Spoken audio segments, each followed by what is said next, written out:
So we're very fortunate. We're distributed by Davidoff USA. Yeah. So they represent us throughout the United States, which is pretty amazing for a startup, obviously. Wow. And so we've gotten a very wide placement in a pretty short amount of time. But like any new brand, 2 years is not a long time. No, it's So, not. some people dip their toe in the water, and if it, there's been this evolution of the cycle of influence that makes a brand successful. And when I started, that cycle of influence was brand is created, brand makes cigar. Retailer discovers brand. It's one way or another. Either brand reaches out to retailer discovers brand. But there's this moment of discovery, and with that moment of discovery comes real advocacy, this excitement of being part of finding this and getting behind it and evangelizing it to their customers, to provide that moment of discovery, that level of service that then customers say, wow, this guy found this brand that I've never heard of that's so incredible that I love. Then consumer discovers brand, which then creates this completion of that cycle, and then away we go. Mm-hmm. However, with the advent of this, the responsibility or the expectations have changed with some retailers where brand owner creates brand. Brand has to speak to consumer. Yep. Mm-hmm. Consumer has to beg retailer to bring it in. And once retailer is convinced that there are enough of these people that it's worth brand owner saying yes to brand, retailer saying yes to brand, that then it gets placed. Yep. Then consumer pulls it out. Then this person is out. And it's only if more people come in and say, hey, do you have that again? Does retailer go back to brand and pull it? And that shift as a retailer for 20 years, I think is unfortunate for those retailers that have kind of relinquished possession of discovery to brand to consumer. Because then what's protecting the retailer? If it's not their own drive and passion and enthusiasm, it only drives consumers to find the product elsewhere easier and faster. Yeah. And so it's a delicate balance in our business. And I don't know if it's the same in other industries, but it's certainly existing more and more in our industry. And that's why I appreciate so much the large number of our retailers who have gotten behind Ferio Tego as a story that they're willing to tell, because it's just such a good story. And by evangelizing it and sharing the story, they're sharing this blend and providing that opportunity for discovery that lets people fall in love with the shop, not just the brand. Yeah, I'll briefly tell you. Yes, it is like that in other industries. Good. Especially the beer industry. You're exactly. You're speaking my day to day. It's exactly the same. Yes. So finding those retailers with the passion to push and that's not to say that it's not my responsibility to make sure that I'm talking to consumer and creating that momentum and creating the desire and the connectivity to brand, because we all want to feel connected to brands that we love now because we're so accessible. But, I will tell you that, and I'm sure it's the same in your business, your effort to contact shops on that list and say, hey, I'm looking for XYZ, do you have it, is the most meaningful, influential act you could possibly do. And what I would tell anyone here watching or listening is, if the Ferio Tego story is resonating with you at all, or if you do a little research after and discover what we do and what we're about, if you would be willing to do one more thing and ask your favorite local shop if they have Ferio Tego or not, and if they don't, why, that is sometimes the very thing that turns a skeptic into a believer. Yeah, because I was at a shop and asking him. The guy says he's met you, so I don't want to put you on the spot. We can cut it out if you don't want to be put on the spot. But, you know. No, I don't want to talk about the retailer specifically, but go ahead. Yeah, sure. Yeah, but Russell, good guy. I said, hey, you have any Ferio Tego? And he's like, we did beautiful cigars.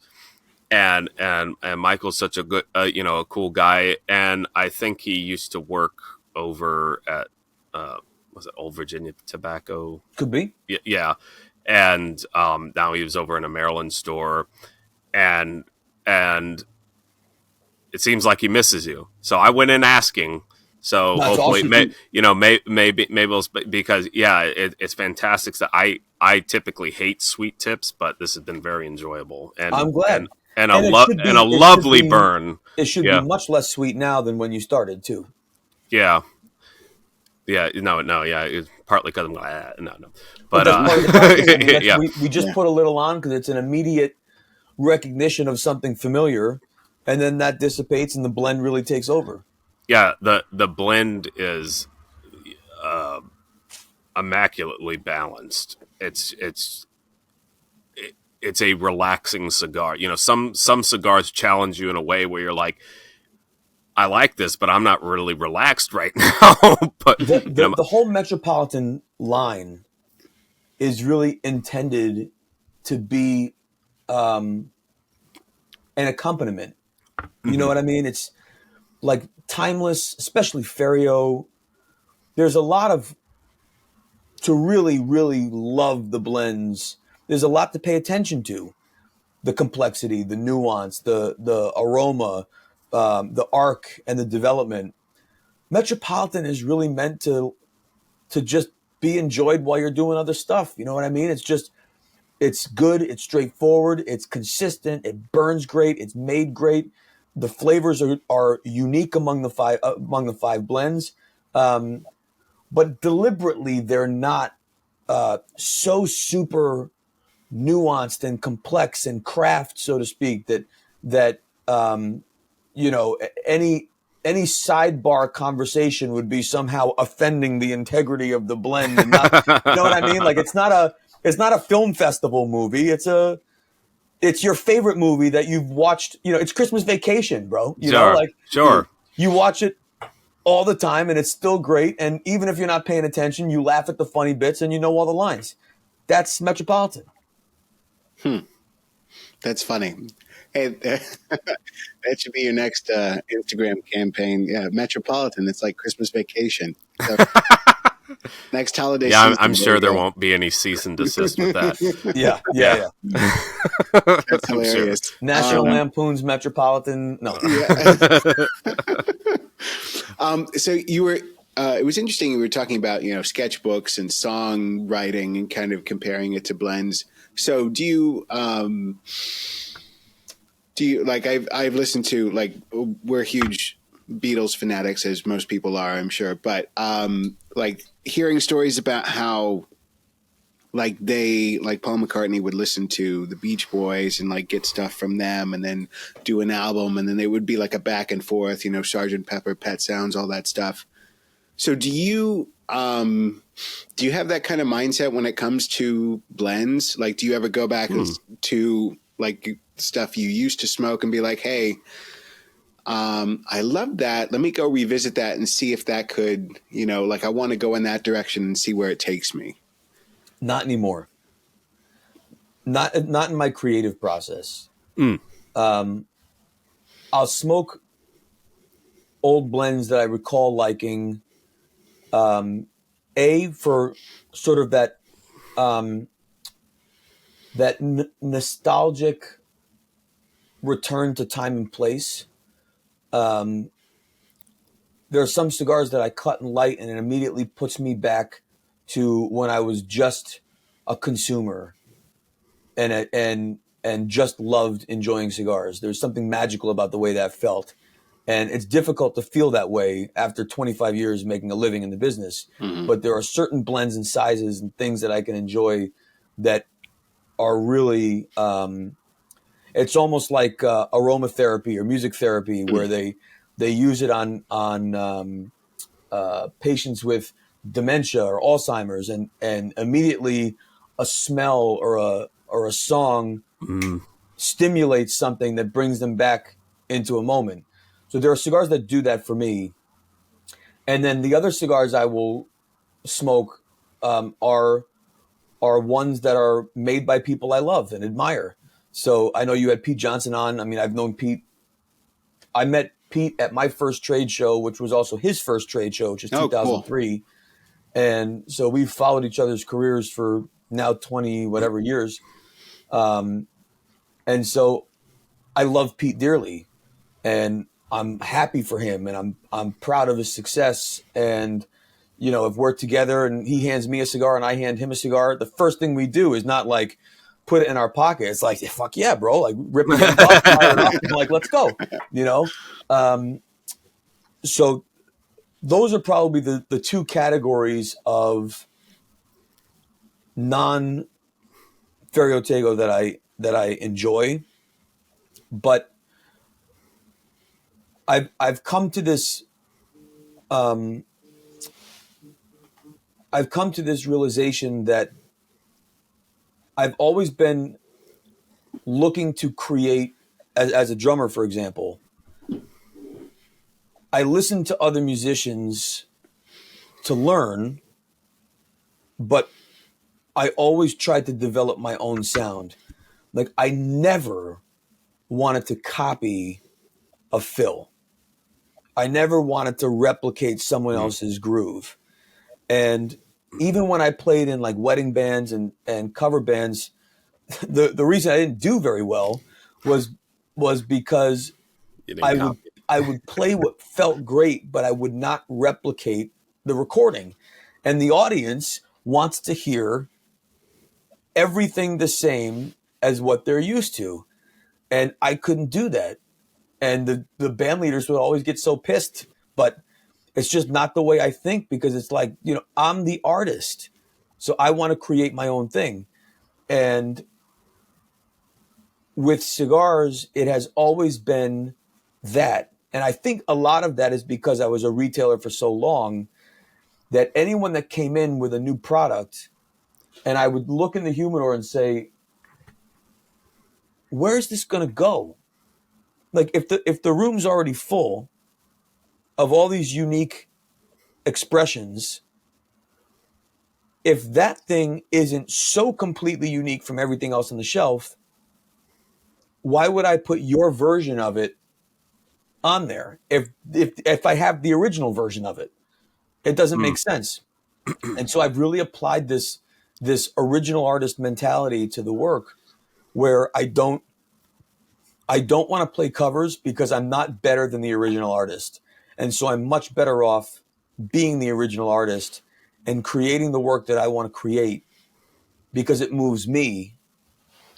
And if there's an audience that appreciates the work that I'm putting out, then we're going to be successful. And if there's not, well, then I'm going to be like every other artist, and I'm going to have to go get a day job. But so far, I've been fortunate that it seems that there are enough people who appreciate the stories that I'm telling and the songs that I'm writing and the blends that I'm producing, that they're willing to not only support it, but they're willing to repeat it, and they're also willing to share it.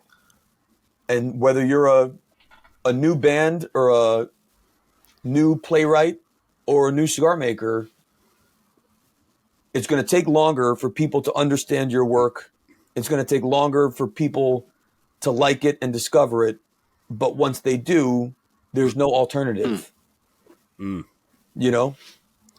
Yeah, that's a really good point. Yeah. Pete, you mentioned him. He made a similar point, because it's like It's like, why would I try to make another Opus X? I mean, there already is one. Why would I need to make another Padron? No, but that's a really interesting point. To me, it's lovely feedback. But when someone says to me, oh, this reminds me of X, not Opus X. This reminds me of Y. You're not allowed to say X in the cigar business. This reminds me of Y. It's certainly intended as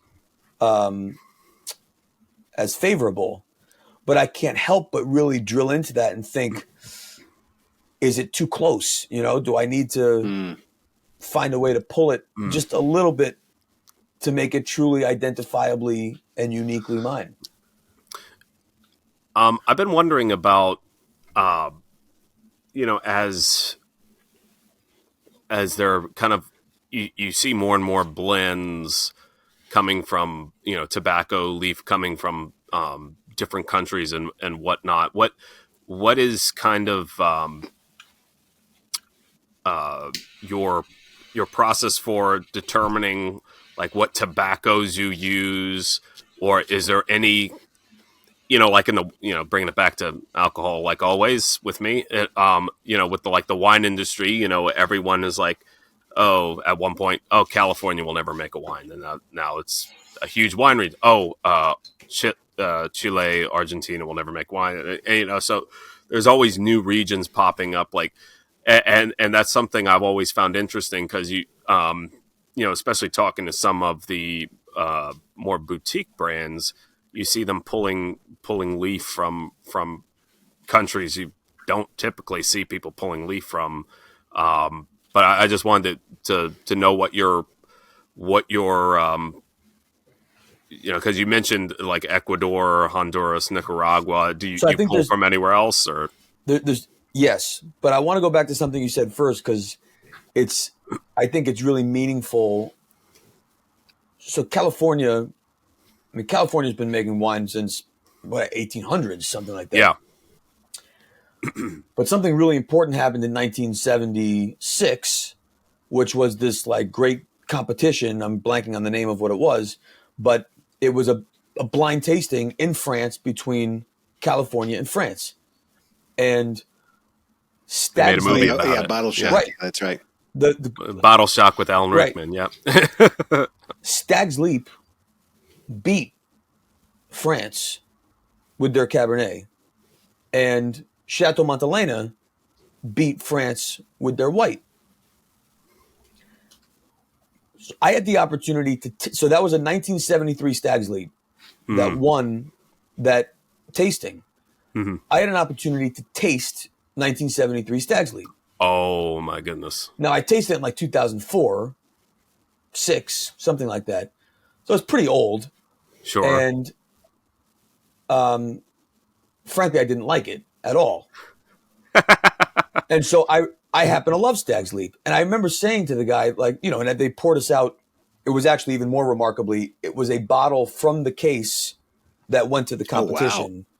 It was part of an auction redemption lot that I was a part of. But I remember saying, is the Cabernet? yeah. Okay. But I said to the guy, like, I don't like this at all. And they're like, well, number one, it's 40 years old.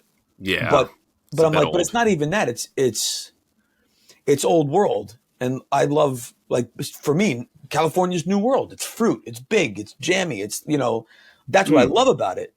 And he made the most important remark to me, which was in 1973, France was the benchmark. So everyone was trying to taste like France.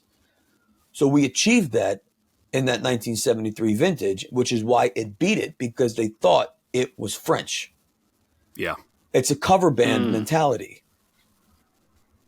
Eventually they said, why are we trying to taste like France when we can taste like California? You taste like you, we taste like us. And they went from, 12% to 14.5%. They went to fruit forward as opposed to earthy and dusty. It was standalone wine instead of food wine. and they embraced their Mm-hmm. uniqueness rather than trying to compete with what was already the standard. Now, they had to do that in order to be taken seriously, to give them the opportunity to then become their own artists. But that has always resonated with me in this idea of being creative, that at some point you have to make sure that you're appealing within what is generally accepted of the tradition, but yet still having something that is unique.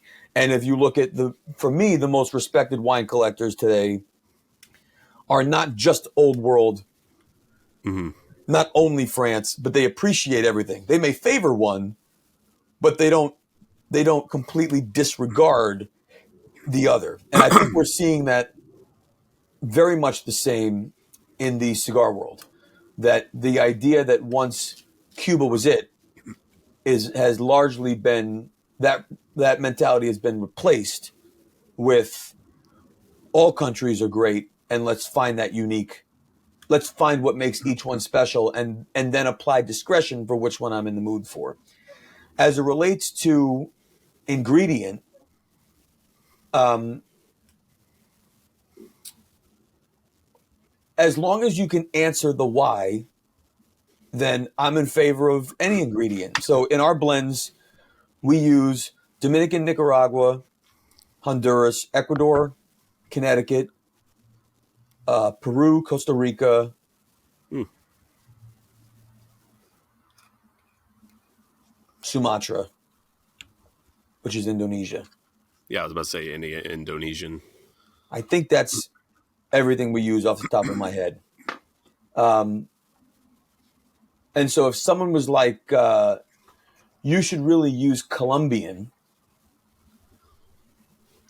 I would have to ask why. Because if it's just to achieve a particular flavor, I might already be accomplishing that with tobacco from a different origin. And so I always get a little skeptical when things feel gimmicky, Mm. because I feel like the why has lost its authenticity. So we use Costa Rican in a blend since 2014. You hear a lot of people referencing Costa Rican in blends. There's been a lot of companies that have embraced and amplified Costa Rican in a way that perhaps have made it trendy.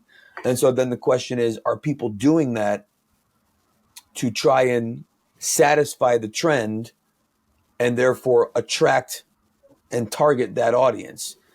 And my artistic mind doesn't work that way. I can't approach a blend that way. But if in the process of trying to achieve something and I can't figure out how to get there, someone's like, well, I've got this Panamanian this, and I've got this Mexican this, and well, let's try it. I mean, let's throw it in and see what happens. And if through that process it leads to where I'm trying to go, then I use it. But to lead with something obscure feels more like marketing and less like art. Sure. Wow. Huh. And we won't get into any brands that do that. But anyway. No, that's fascinating. I know we're running short on time, but that made me think about the Instagram live you did with Pete last week or 2 weeks ago with Yeah. Mo from Tatuaje, and that was so interesting hearing you guys go back and forth, because you usually don't see two like different brand owners just like, it was really cool because you were like comparing notes. It's like, well, how do you do this? Like when you're blending, blah, blah, blah. And I thought that was very cool. So highly recommend it. It's still on Mo's Instagram. So Tatlat Mo. I'll tell you, if you really go down the rabbit hole of my Instagram, in March of 2020, when we found ourselves at home for an extended period of time, and everyone knows why, but I won't say it on this video because it'll instantly be canceled. But if you know your history books, there was a time when everyone was home during March of 2020. I did a series. It was right when Instagram launched the live feature, and I did a series of video chats with all kinds of people, a few cigar related, a couple actors, a couple musicians. I mean, it's really a very cool series of chats. But Pete was one of the first ones in fact, Pete was the first one I did, but it was before you could save the live video and we lost it. And then I bootlegged the way to save it and ultimately put it up. So there is one even from back then of Pete and I. Ooh. It's very, very cool. That is neat. Yeah, and speaking of the PCA and the recap, I just wanted to mention all of your videos with Dojo were hilarious about the sandwich and the food and all that.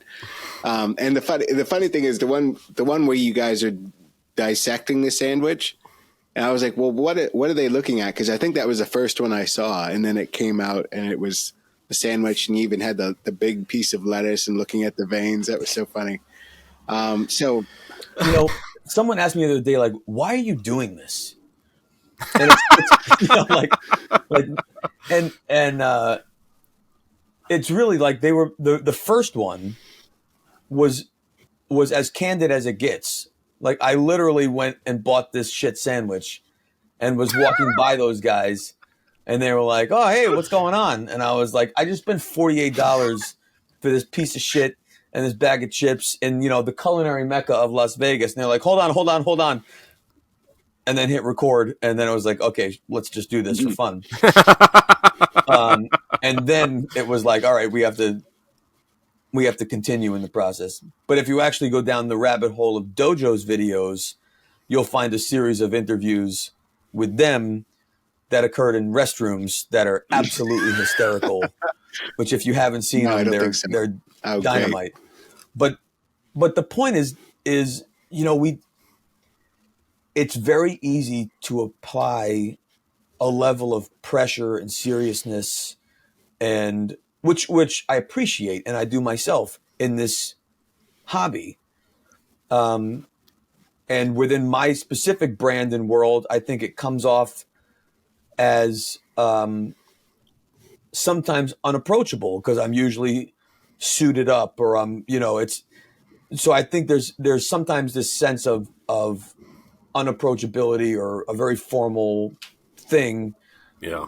But if you've spent any time with me at all, you'll get the sense that just because I'm wearing a collared shirt, jacket, and maybe a tie, you know, I'm still me. And so part of that fun of doing those videos is just to, you know, open the door a little more to the reality of the totality of what I am, not just the polished suit wearing part. And that's why, you know, when we do our videos, Thomas will wear his suit and tie, and I'll have a hoodie on. And usually, I actually, because I was doing stuff, so I actually have a college polo on right now. I was hefting beer cases all day, but so this is completely sweated through. But you can't see that on camera. So we have it was completely sweated through. No, you can't see that on camera. That's can't see it on camera. I was about to say I can't say it on camera. I was like, well, oh well. I guess this whole thing is not going to go up. That reminded me. One thing that I thought was super interesting that came out of PCA is you had this video where you said there's no such thing as a beginner cigar, and I think I've never heard anybody say that. Can you go through that and explain what you meant by that and how people? Well, if you look at, so let's look at the law. First of all, I started at 18 enjoying cigars because legally I could. Today, you cannot legally start at 18. You have to be 21. So let's assume for a moment everyone follows the rules. Follow the rules, kids. YouTube. Follow the rules. Then 21. Your palate is so different at 21 than it was at 18, what you've been exposed to. And if you're ever going to skirt the law, chances are it's probably not going to be with this. You're going to discover other hobbies probably before this. And so if you've tasted coffee or drink coffee, or you've found an affection for spirits or for beers, if you've gone down this rabbit hole, even food, your palate is in a place that is far more developed than 20 years ago, when you could start tasting this before you could start tasting some of those other things. And so in order to make this, which, let's face it, 1821 doesn't make a difference, this is by far a much less approachable, attractive hobby than the aforementioned categories: bourbon, beer, coffee. That if you are trying to provide someone a place to begin, you have to meet their palate where it is to provide a flavor or an experience or some level of familiarity that there is already an affection for. And so that's why there is certainly the cigar you begin with, but there is no beginner's cigar, because you have to get the right intelligence first to understand the things they like and the things they don't and why, so you can cut and light and allow them to taste the things they already have an affection for in a medium that is completely unlike anything perhaps they've ever experienced. So there is a cigar to begin with, but there is not a beginner's cigar necessarily. Yeah, I think that. And so what I went on to say is, if you just use coffee as a great example. So many times if I'm doing an event and someone says, this is going to be my first cigar, or I've tried it before, I don't like cigars, so just give me something small and mild. Well, it's like, well, hold on a second, because chances are you said that the last time and you didn't like it. Yeah. So let's just talk coffee. Do you drink coffee? Yes. Great. How do you drink it? Black. Okay. Well, I already know that small, creamy, and mild is not where you're at. Yep. And we have this conversation with women all the time who think they need to start at some different place, but they drink espresso and they drink bourbon. So, hey, ladies, your husband might like pina coladas and coffee light and sweet, but guess what, babe? If you're drinking espresso and bourbon, your husband can stick with mild, creamier, smoother cigars, because those are the flavors that he may enjoy. However, if you like espresso, black, no sugar, and you like bourbon neat, guess what? You're going to try Suma. You're going to try Supreme. You're going to try Nicaragua, Honduras, not shade wrapped. You're going to taste those flavors because they're the closest to the things that you already love. Mm-hmm. Oh, that's true. Yeah, and that's a lot of times you see, like, on the Facebook groups and everything, where it's just like, I'm new to cigars, what should I try? And then everyone comes out with the standard Connecticut list. shade, mild, sweet, Yeah. flavored. I usually always, whenever I comment on those, I just tell people what I enjoy. It's like, yeah, try this. It's just, and because, like, I might be not typical, but a lot of people's first cigar stories is I threw up or something like that. I loved my first cigar, and it was just kind of like, Thomas will attest to this. What I said is, I could get used to this. That was what I said. Yeah. So, it's no, that's very true. People's palates for cigars might be way more developed than they think. At 2016, you were an adult. Yeah. Having already tasted all of these other things. Mm-hmm. And that's what's so critically different now, is so many adults. I mean, you know how many people discovered this hobby between March and June of 2020? Probably a lot. A lot. I mean, so many people discovered it as adults, working adults who were home, who were, working 80%, surfing the other 20%. And there was an increase in discovery of this fringe of hobby, right? Whether it was this, whether it was this, a lot of people discovered these things as adults during that period of time. And so the maturity of palates and past experiences really informs that starting point in a very different place than historically. Wow. That's a good point. And, those percentages might be reversed, working 20%, working 80%. Yeah. Totally. Yeah. Yeah. Yeah. In that period between March and June of 2020. Yeah, whatever happened then. Whatever happened those months. And I also love how you always say core is king, because I totally agree 100%, because one of my least favorite things is going into the shop and be like, hey, can I have that thing that I really love? Just like, oh, that was a one-off. You'll never see it again. It's like I go bang my head against the wall. So I love the reliability of core. And like, I know I'll go to that shop. It'll always be, well, I mean, unless it sells out, but like, Yeah. it's always going to come out. And I'm always like, and then you come to trust the brand and the reliability of like this. I mean, it won't taste like 100% exactly the same, but you will get that same flavor profile. And if we're doing our job right, it should be like seeing your favorite band play their hits. And you can see that band a million times in a million different cities, and the songs are always the same.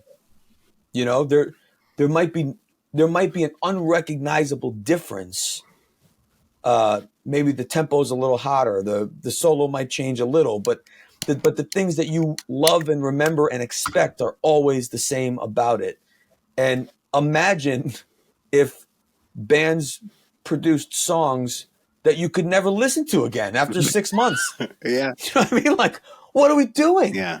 So I would much rather create a smaller library of hits that you can turn on. You can look.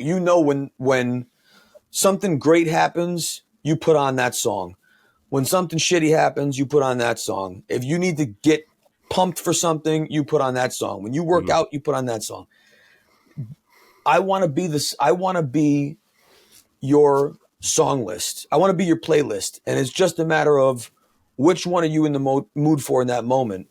But you have to know that when you hit play, it's going to deliver exactly what you need in that moment.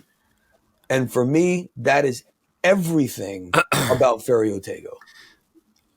And that is very refreshing to hear, because and Tom's going to shake his head, again, drawing a parallel to my world in beer. I hate when my suppliers come out with something that's a hit and it's like, yeah, we just wanted to do that. You'll never see that again. I'm like, you got to be kidding me, because the next year rolls around, people want to see that as the seasonal.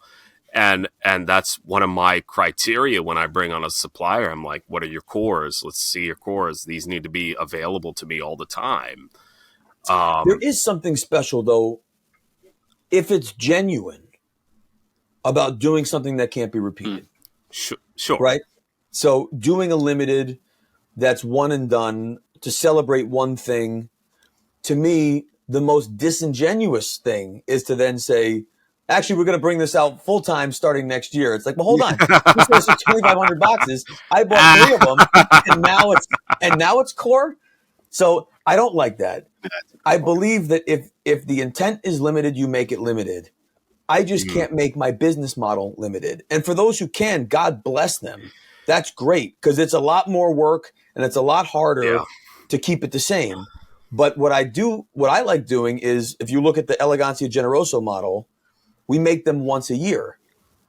My Timeless TAA, we make once a year. So those are limited in nature, but they're still repeated. So they're almost like limited core, like seasonal, like you're saying. Yeah, and that's what I was saying. As a business model, it frustrates me because I'm working as a business. I'm not I'm the distributor, so I'm like, But as a consumer too, right? I mean, you look forward to it returning. Yeah, and yes, if you made something extremely special, no, it shouldn't be repeated in its same iteration again. Or if you do it again, it should be slightly different. And I have suppliers like that, and I'm cool with that. But Timeless 10 years was that for us. That's one and done. We made one size, one blend to celebrate one thing. We're not going to celebrate 10 years for the next 30 years. We celebrate 10 years now, and then we'll celebrate 20 years, 10 years from now with something else fun. We You won't know, we won't mention any brands. but I don't. The thing is, if you look at why those things exist, they didn't exist when I started. There were hardly limited editions. There were limited productions, but there really weren't limited editions. This one-off meme concept has taken over every industry. You know, the idea that every month or every whatever, there's this drop and get it now. And when it's gone, and then on to the next thing. You know, it feels very crypto to me. And, you know, I don't understand. I dabbled in crypto for, 2 months and lost everything.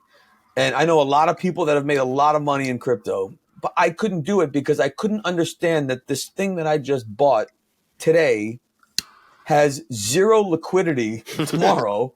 And now there's this new thing that just got funded and I have to go buy that one. It's like, but I still have 450 million coins of this one that are now worth $0. And to me, that liquidity is brand equity. Yeah. If I'm trying to get retailers to love our story and for consumers to remember it, I have to make sure that everyone can tell the same story over and over and over again for an elongated period of time, not to memorize this story that drops this month and then 30 days from now there's another story that's a completely different one from the one before that doesn't look the same, taste the same, smell the same, cost the same, and then 30 days later there's another. I just can't. It's not our model. And if it's yours, God bless you, but it's definitely not ours. Yeah, no, I get God that. bless us, everyone. And I know we've taken up a ton of your time. Do you We're have good. We're good. We're good? Okay, cool. Great, because I have a few more things I want to talk about. Woo. So going back to pairings, I love that you guys blend with rum and like in terms of not like in the cigar, Right. as you said, but you're always pairing it with it. Did you say it's mostly Flor de Caña? Like what rums do you drink when you're down there? Well, first of all, that here? was being a bit facetious. I mean, let me be clear. We don't make it a process of drinking rum and tasting blends at the same time. To be sure, that was purely Okay. it was somewhat in jest. But what it does bring up is this idea of clean palate, and I will create and assess at times on whatever a clean palate means. I don't know if that means minty fresh or if it means, after breakfast or whatever. It's tough to know what clean palate means. For me, I believe cigars should really be assessed on a familiar palate. And for me, that is, it could be with rum, it could be with coffee, it could be with, whatever it is. And so my process is always at some point tasting every cigar I make with rum, tasting every cigar I make with coffee, tasting every cigar I make with wine, finding familiarity because it's very rare that consumers enjoy my work with club soda and unsalted crackers. You know what I mean? Like That's a good point. It's not enjoyable at all. So I really believe in familiar palate over clean palate. Oh, that's really interesting. Okay. Huh. So when you go for like a special occasion, Eric, what would you do? Like you just had a huge dinner. Now you're sitting down, celebrating. You pick what cigar would you pick, and then what would you pair it with? What did you call it as a pairing? A what pairing? Like a celebration, like a special occasion pairing. I do not believe in making uber special products the accompaniment for uber special occasions. Because I think you can't divide the value of all of those things together.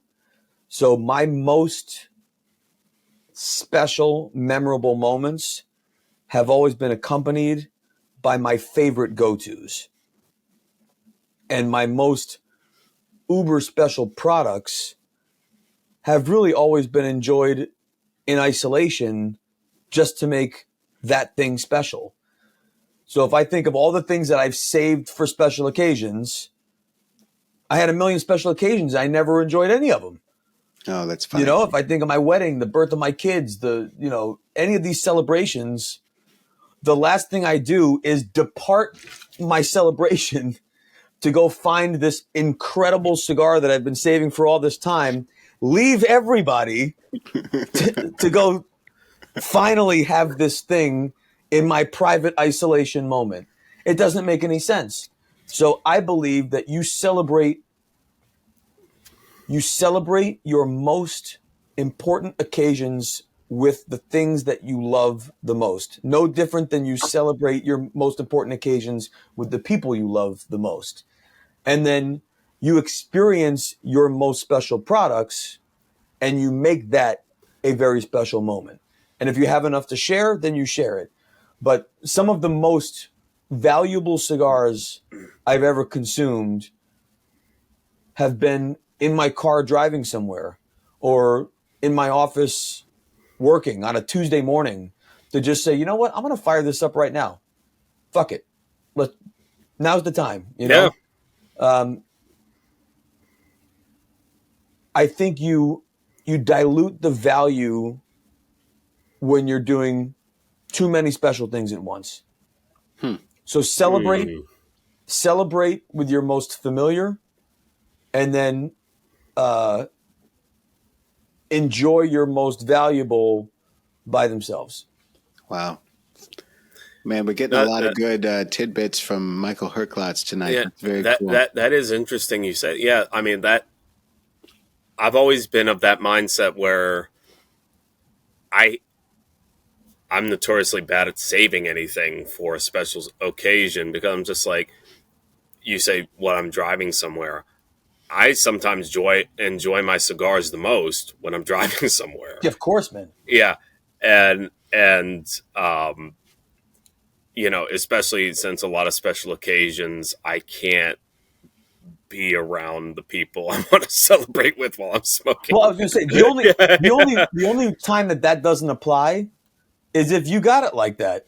And if you got 3 boxes of this incredible, unicorn special cigar, and you have a case of this magical wine that you've been saving for just a moment, then if you want to break out that special cigar and that case of wine and let everybody do it together, I'm sure that's magical.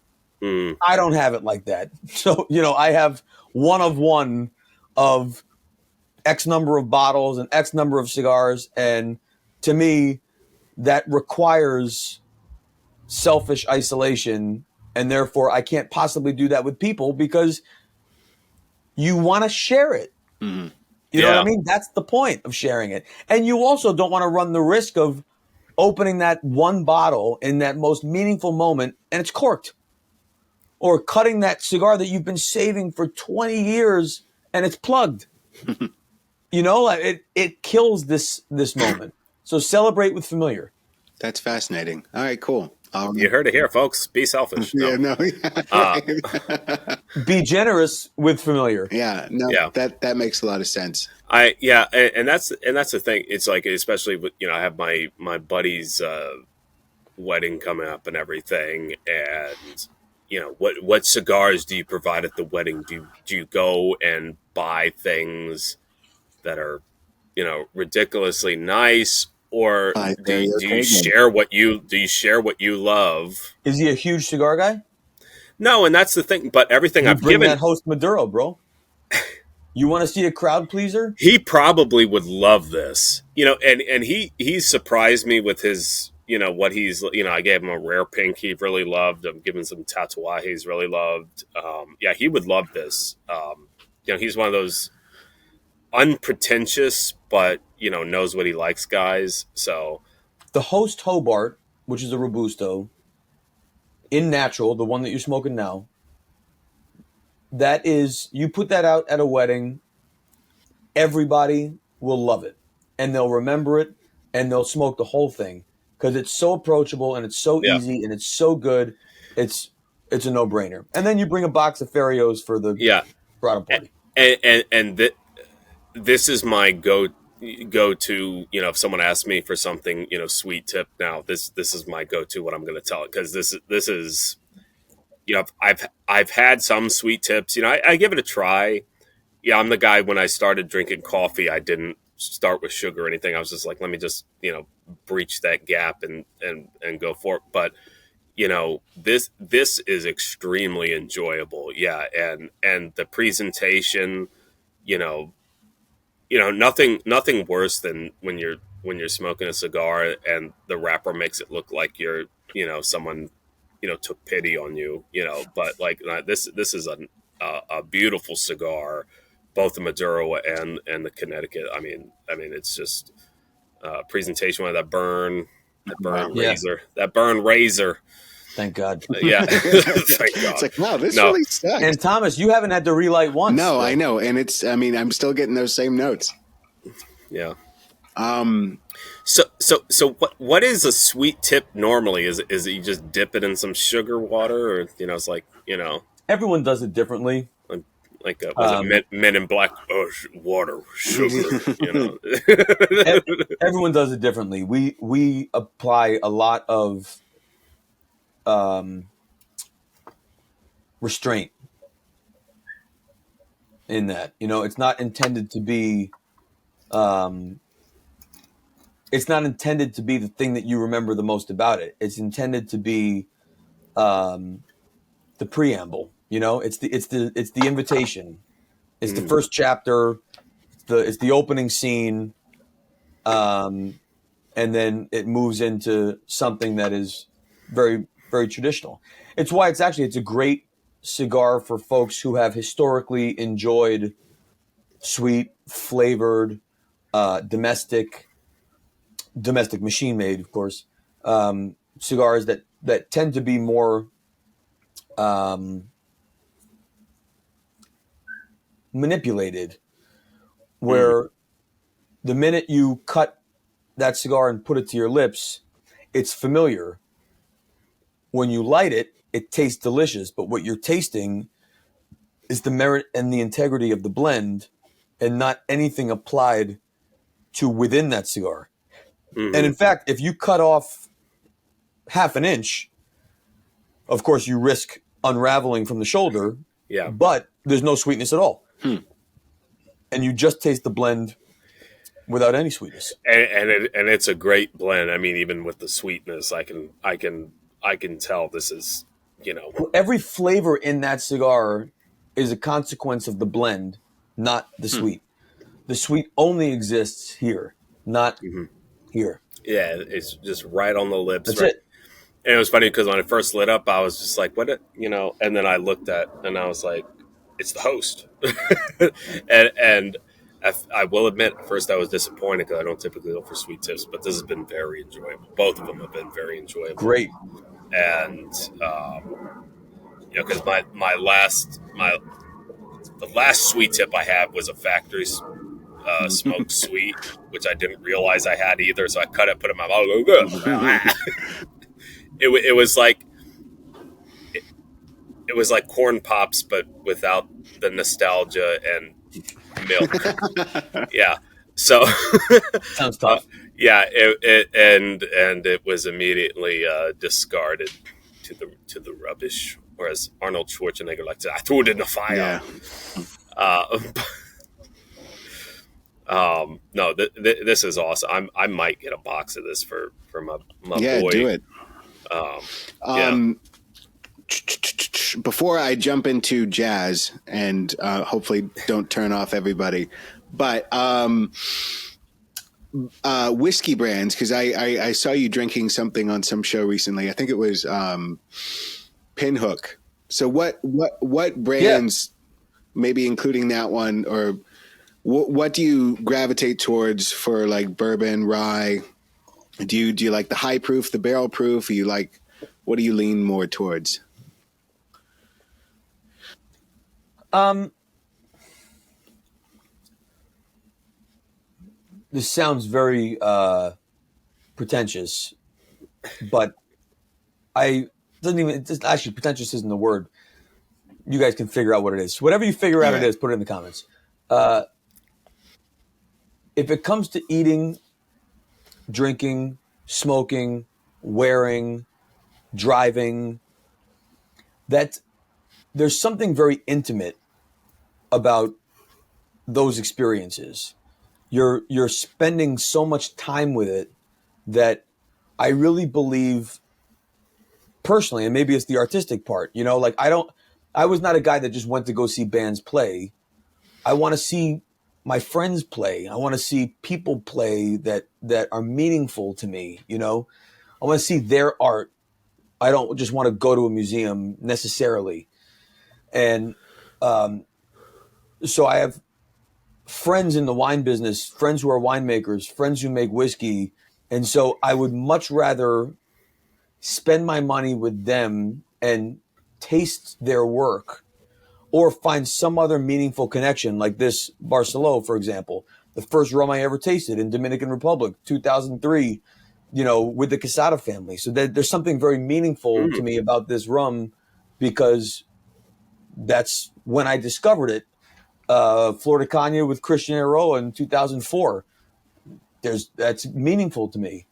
From a bourbon standpoint, I kind of run the gamut. I have a really good two friends of mine who are involved in a company called Harlem Standard, which is a pretty new bourbon in the last couple of years, but it's just delicious and the packaging is awesome and the juice is great and they go everything from a standard, I think they call it an American blend or American rye. Then they've got a barrel proof that's it's called the Harlem Standard 111, so it's 111 proof, which is fire but delicious, and you cut it down a little, and so I really want to taste things and consume things and buy things that I connect with. But in the absence of those, then I'm like every other consumer that if I'm going to spend my money on something, my contract with a brand is that I win as the consumer from a value perspective. It doesn't matter what it costs. If I can afford it and my experience is equal or hopefully greater than what I pay, then I'm all in. So from a bourbon perspective, that's like mainstream. I love Elijah Craig. I just think it's great. I like or Buffalo Trace in general. I think Buffalo Trace over delivers for value, and it gives me everything I want to taste. And that's not to say that I don't love to have other brands that deliver perhaps slightly more complex experiences, but I'm not necessarily sure that it's worth 4x the price.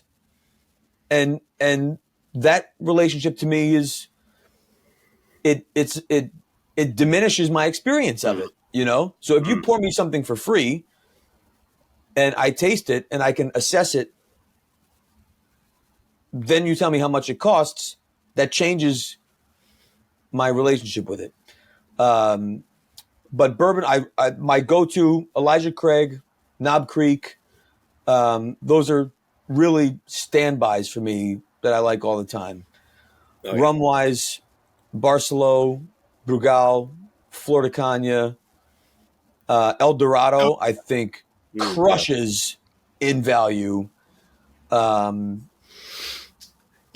you been watching our reviews? No, right. No, but, Well, listen, I've just gone down this rabbit hole since we started talking. I saw the conversation you had with Pete Johnson, which I found you, and then right after we did that live, and then you found me, and now this whole thing started. So I've just been going down your rabbit hole of reviews. Oh, cool. well, great. Very cool. That's crazy. So you're saying you found us before you did the thing with Pete? That's crazy. I found you did well. You did the conversation with Pete a month Yeah. ago, or you posted Yeah. something a month ago at Yeah. least. And so that popped up on my radar, and I was watching it. And then I did the live with Pete maybe 2 weeks Yeah. ago, 3 weeks ago. So it wasn't that long after I saw that pop up. And then you reached out, I think, right after that Yeah. conversation with Pete. Yeah. That's There funny. you go. So then it was Oh, cool. I'm glad we're showing up. Yeah, staring. Serendipitous. Is that how you use that word? Yeah. No, that's really interesting. And actually, I was at a store the other day and I saw like El Dorado 12 year was like $33. And I was like, this is why rum is amazing, because like a 12-year whiskey, it's like you don't see any 12-year whiskey under $60. It's crazy. The value Yeah. you get in rum for what it is. It's Yeah, it punches high above its. I mean, getting what we got the Zacapa XO, that was $100, right. and that's like top Yeah. line. And Florida. And it, but that's and, why and it, I'll tell you what, that's why I'm so proud of our portfolio. If you look at the Ferio Tego lineup, is $7 to $23. If I don't care what blend you grab, you're gonna win as a consumer mm-hmm. in that contract. And so is the retailer. Consistency, complexity, construction, all of that. Even at our highest, our flagships, Elegancia and Generoso, for $23, you can spend 3-4 times that price. It won't perform better. Yeah. Could perform the same, but it's not going to perform better. Yeah, there's definitely a price limit, even with inflation. There's definitely a price limit where I'm like, I don't see what I'm getting out of this at this price. Other than the way it makes you feel. Yeah, And that's the most important part of branding and marketing, right? I mean, if I give you a cigar naked, I'm not naked, the cigar is. That would be weird. Let me try that again. you heard it here, folks. He If gives I out give cigars you naked. if I give you an unbanded cigar and you cut it, light it, and enjoy it, and you love it, then you say thank you very much. But then if I tell you that was a Cuban Davidoff from 1983, that changes your relationship to that experience because it adds value. If I hand you a cigar, you cut it, light it, and enjoy it, and it's an Opus X or a Padron or the brands that hold such reverence, the gesture then means something different than just the experience. And as a new company, we don't have the benefit yet at scale of what the equity in our brand means. And so that means that I have to over deliver on the value side. Sure. So $23 is not inexpensive. Yeah. But for what you get for 23, you are getting an experience that often commands 2 and 3 times the price. Wow. That's an admirable way to look at it. And I mean, I guess it only benefits yourself when you as a brand owner and a business person, but that's such a cool way to look at products. And But at the end, I'm a consumer. Yeah. You know what I mean? If I'm a consumer in every other category except the one I make a living in, how can I apply a different valuation to the experience? I have to think the way I think about the other things I love. So we were talking other categories, wine wise. Mm-hmm. I love Napa. I love Oregon. I have got great friends who are winemakers. So when I have the opportunity to buy their wines, I do. But many of them are making very, very expensive wines. And so I love to buy those wines and I love to enjoy them. But then I also have to find wines that I can enjoy as a consumer. Yeah. And for me, Rhone In France, Rhone has tremendous value, Mm. amazing flavor, generally fruit forward. And there's wines. There's one. It's called Domaine Lafage. Is the brand? I have absolutely no affiliation with these folks whatsoever, but they over deliver. I buy that wine all the time and pour it at my house because it just punches so far over its weight. Which is they have one called Bastide Miraflor. It's $13, $15 a bottle. It's delicious, absolutely delicious. All right, cool. I will write that down. Wait. No, I am writing that down right now. What's it called, Michael? Lafage, Lafage. Lafage, not Lafayette. Thank you. Autocorrect. Lafage. And if you want to see value in Napa, Dearden, Dearden, they are the furthest south, but still in Napa. And Chris Dearden, I've known for 25 years. Amazing winemaker. He has amazing value, incredible wines, and worth. They're not inexpensive, but they definitely punch over their weight. Sure. Yeah, I've been looking a lot at working with like importer Spanish and Chilean wines. Dude, Spain. I Spain. just saw a guy who said Spain, if they were as good at marketing as they are in winemaking, the wines would be 4 times the price. It's well, I mean, thankful. Like I'm trying to get in on this right now. So I think Rhone is exactly the same. Yeah, and yeah, I've loved everything. You know, all the Tempranillos out of Spain and stuff like that. By the way, I think rum is exactly the same. I love nothing more than doing blind tastings and putting a brown spirit in a bottle, in a glass like this, and people tasting it and convinced that it's bourbon because they have no expectation that it's rum. Because why would we be pouring rum? And so they assume it's some whiskey derivative, and they say, "What is this?" And I say, "It's Dominican whiskey."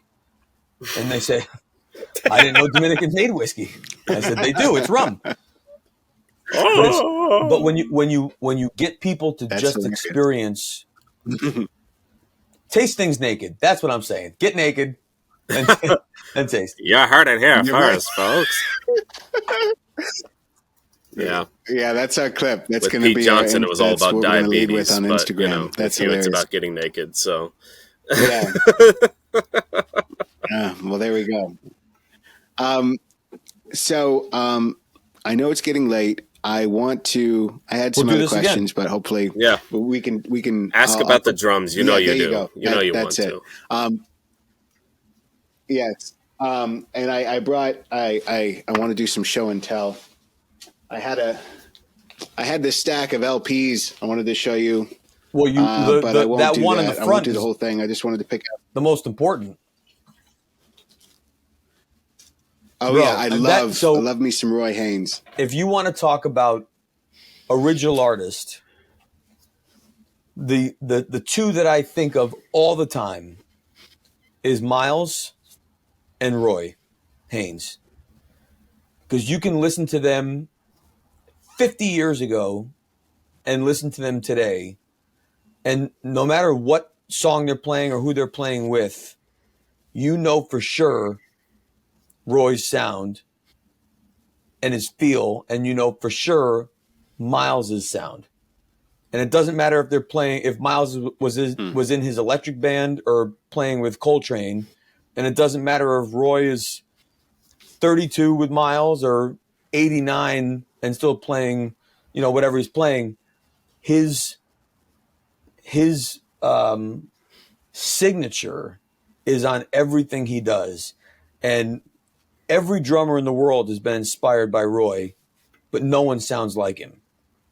And if I can apply that level of artistry to the blends I make, I'm good. Oh, cool. Yeah, I would love some jazz recommendations. I'm just in general for somebody getting into jazz, but somebody like me, I'm a big Clifford Brown fan. Like you saw, Roy Haynes. Love me, Bro, Bill Evans. you're rattling off my favorites, man. If I show you my Pandora right now, Yeah. Bill Evans will come up Yeah. at the top of what I search for. Yeah. This one is fantastic. I think there's, oh yeah, Philly Joe Jones plays bass in this one. No, Philly Joe's on drums, yeah. Drums. That's what I meant. Percy Heath on bass. But yeah, Moonbeams is my favorite Bill Evans album. Let's see, what were the other ones I pulled out? So it's interesting you're pulling up LPs because the analogy I use all the time about the work we're doing now is particularly when we talk about Metropolitan and even with Timeless to some extent, because those blends have been around for so long, they were developed at a time where, so let's use music for an example. The way we listened to things was different. And so the acceptable sound was also within what was contemporary at the time. So if you played that album in 1960 on a turntable with a mono speaker or whatever you had, there was a certain tolerance for scratch and a certain tolerance for all of that sound that was just the sound of the era. But if you download that same album right now on your phone and you listen to it with headphones, you're hearing exactly the same recording, but you're hearing things in the recording that you never heard before because it's been remastered to be listened to the way we listen to music today. And that is the process that we have done as Ferio Tego with Metropolitan and to some extent Timeless, that we're not changing the recording, but we have manipulated the levels so that they sound relevant, even though they are memorialized in their era and unchanged. So the Metropolitan that you're smoking and any Metropolitan that you smoke 20 years ago, even maybe 10 years ago, the body and the mouthfeel would have been slightly thinner. We tweaked the mouthfeel and body by eliminating the lowest primings of leaves that don't provide flavor, but they do affect body. And so by remastering the levels on the plant, we can preserve the flavor in the record analogy, preserve the sound, but tweak the levels in a way that make it feel and sound relevant to today.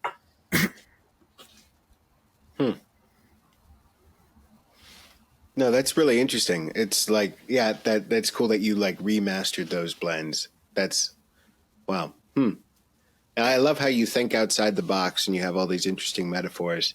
It's really helpful to understand the business because a lot of times it's just like, oh, it's from this country. Oh, it's this from this region in Nicaragua. All this stuff, and I'm like, oh, well, what does that mean? But like you But distill I think it sometimes those details down to.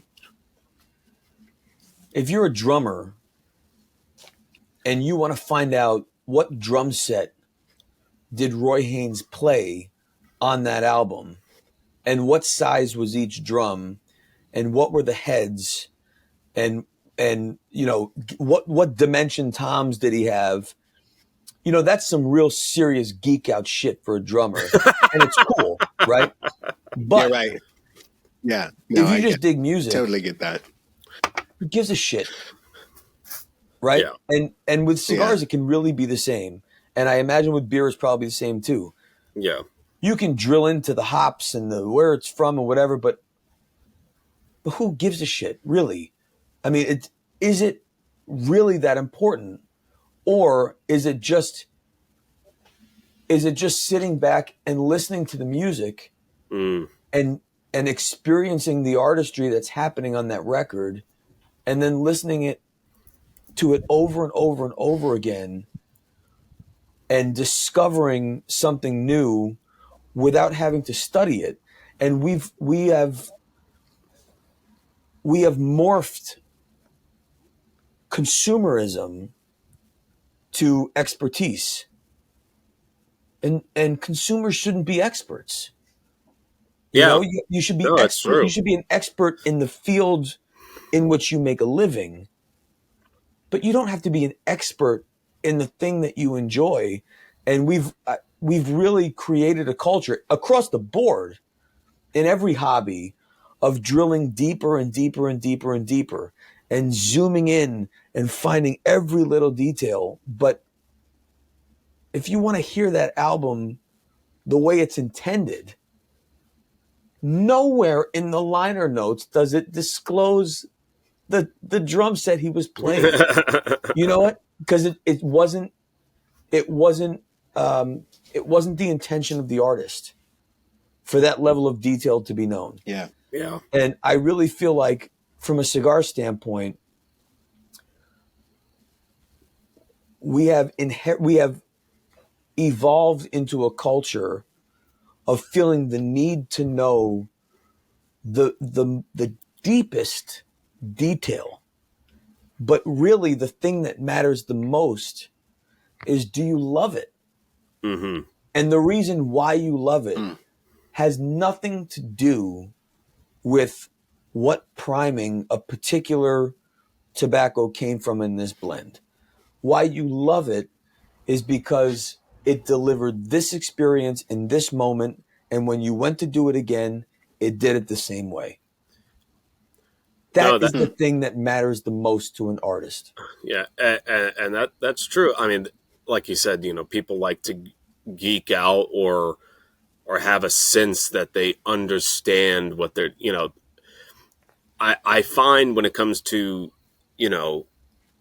like craft beer, same with cigars. People want to think that they're understand like there's this need to understand, like almost like their palate has to be able to like pick that out, like, oh, I can tell this is this hop, I can tell this is this region of tobacco. And yeah, it doesn't matter. And there is a, like, my job is to know, my job is to have that palate, but it's not the consumer's job. But that's And because yeah. being a consumer has become performative because of this. We want to demonstrate our expertise as a consumer to get the buy-in and likes and follows of the other consumers, and to try and one up one from another. So being a consumer has become competitive. Mm-hmm. But Mm. that's in the last 15 years. That didn't Yeah. exist when I started Oh yeah. in this industry, or in music for that matter. As a drummer, there are reasons to drill down, right? If you hear the sound of Roy's drums on that album, maybe you do want to figure out what drums he was playing and how he tuned, because you like the sound and you want to emulate it in your own way. Hmm. But that's because you're applying it to your discipline. But as a consumer, what consumer ever considered what drums the guy was playing, or what microphones they used in the session, or it's all gotten very deep. Yeah. And I Well, think that I is a detriment to enjoyment. I blame bar trivia. No, but Hmm. that is so true. I mean, everyone. It's almost like they have to justify the amount of time they spend either consuming cigars or like having to say, hey, I know all this about it. You know, this is refined. This isn't just a hobby or an addiction or something like that. You know, But that's only because they're proving yeah, it to someone else. yes, And yes, and being a great consumer is your experience with the thing you love the most. hmm That's being a great consumer. And once you project your affection for something in a way that is supported by expertise, you're abandoning what the intent was of the artist to begin with, which is just to love the work and do it again. hmm yeah. Like no one wants to be. Like, when you put it in those terms, it's like, why would you? Like if you say, "Hey, I like this cigar," you know, do you have to like put up a defense for it? Like what? Like do you have to like because it's this, it came from here. It was done this way. You know, like if someone's asked, you know, it's not your job as a consumer to put up that defense, to be that, you know, yeah, if some people, you know, I see like naturally in like friend groups, you know, oh, you're the beer guy, tell me about this, you know, so some people do it because of that, but some people do take it too far. There are review sites that have couch warriors who like to But doesn't that piss on all the stuff they don't like and stuff and pretend like they're experts. But you know, it is it dilutes the yeah, most important part of being a consumer? exactly. No, yeah, it's a shame. And Like there are people, you know, and I will say, you know, like part of me, like a sweet tip, like, you know, can I be caught smoking this? You know, it's just like there's a lot of people wouldn't touch a sweet tip, but this kind of The proved me good news wrong. is I was just like, the good news is I'm enjoying no one this. knows it is but you. Yeah, and it's just You don't like, smell it, you yeah, don't see there it. you go. yeah, I'm enjoying it, and I'll share this with people, and I'll be like, yeah, it's a sweet tip. You know, it's Hmm. and so that, you know, there was kind of a, and I often fall into that kind of like, because it's part of my job in the beer industry, but I kind of apply it to cigars where it's not my wheelhouse, but you know, but still, it people need to just be unafraid to like what they like, and But yeah, I'm a jazz guy mm, and I like rock and I like, all styles. I don't like rap.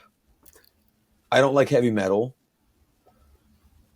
but I don't mind listening to it once in a while because I find it interesting and I find it inspiring. So if someone says, "Hey, you have to listen to this," I would gladly listen to it, and I would listen to it again. And mm, even though it's not something that I listen to all the time, suddenly it kind of like works its way into my repertoire because it's out of my comfort zone, and there's a time and place where that is the thing for me, mm, but it's not the thing I love the most. And both of those things can be true. And we are living in a time where if then is ruling the world.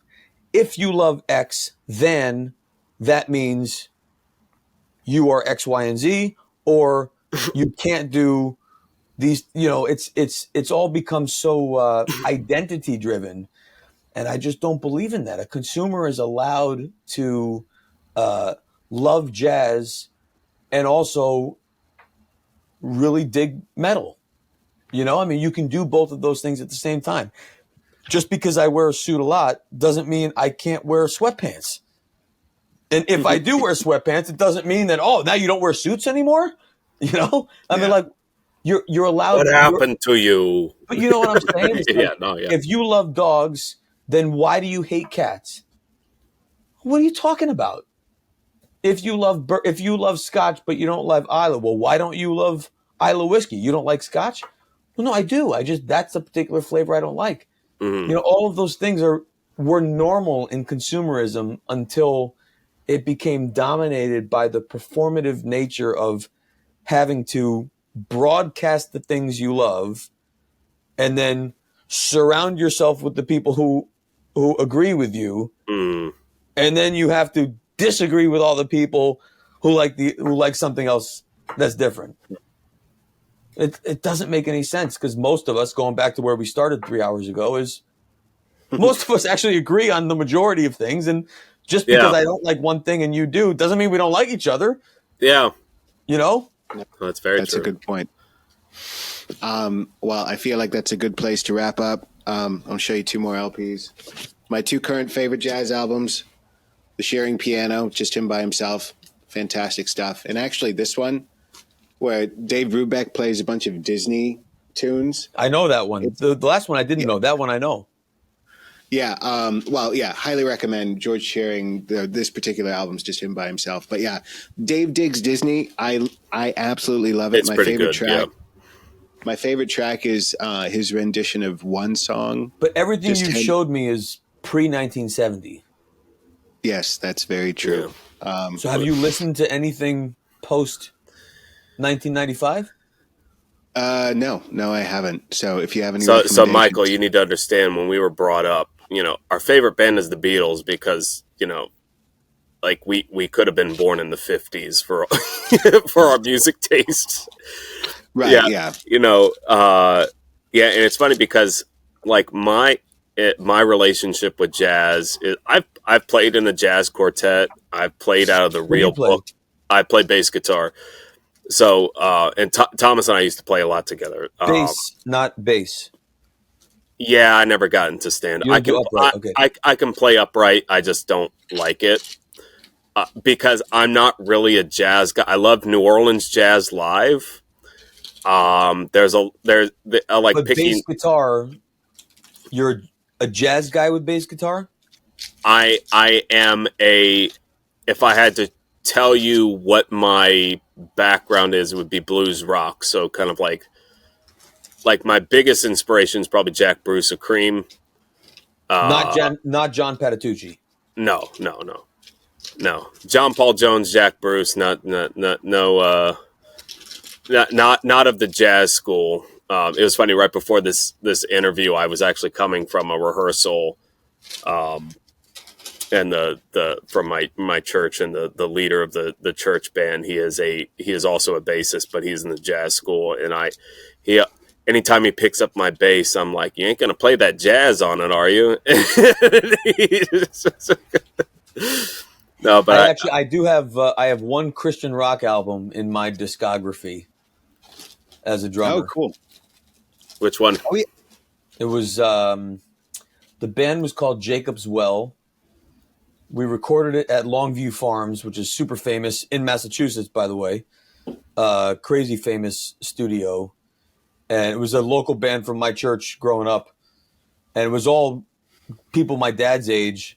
And I actually came home from Berkeley to record, and then went back up. And it's a cool album. It was a bunch of dads who were not professional musicians who had this local band that wanted to like really do it, and they did it, and it was awesome. Really good. It's cool. It's really cool. Yeah.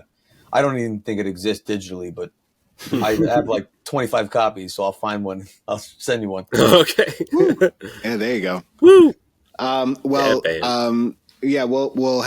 find another time we can go into all like the kinds of heads and sticks and symbols you use. So we'll find a time. I'll just devote an episode to music stuff. But thank you so much, Michael, for joining us tonight. Yes, spending thank so you. much time with us. After we hit stop, we'll have you hang out just for a second to just make sure everything uploads. But thank you from the bottom of our hearts. It was a pleasure to meet you. If it doesn't upload, do we start over? Yes. You're in for another 3 hours, though.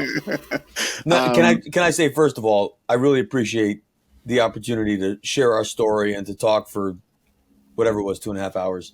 But if I can ask anyone who's watching or listening, if the story resonates with you at all, I would love for you to share it however you do, whether it's on social or whether you just tell somebody, hey, you should watch this or check this out. That's very meaningful. And it's meaningful not only to me, but to Rum Brothers. I mean, we're all trying to do the same thing here. And the easiest thing you could possibly do is simply amplify the things that you love. And so if it's this podcast or this video or our brand or whatever it is, if you can do one extra step and do one thing to share that with someone else, that changes the pace at which we grow. Yes. Amen to that, for sure. Cool. Amen. Yeah. Ferio Tego. Yeah, Ferio Tego. Yes. Ferio Tego. Yeah. Ferio Tego. Metropolitan, timeless, Ferio Tego, amazing stuff. Go ask your local retailer. If you don't see it on the shelf, be like, where is it? Order it now. Where is it? Yeah, right. Thanks. Even if you do see it, ask anyway. Right, yeah, there you go. Yeah, make sure that they know. You're looking right. It's in your hand. No. But yeah, thank you so much, Michael. We appreciate it. Yes, thank you. Likewise. See you guys soon.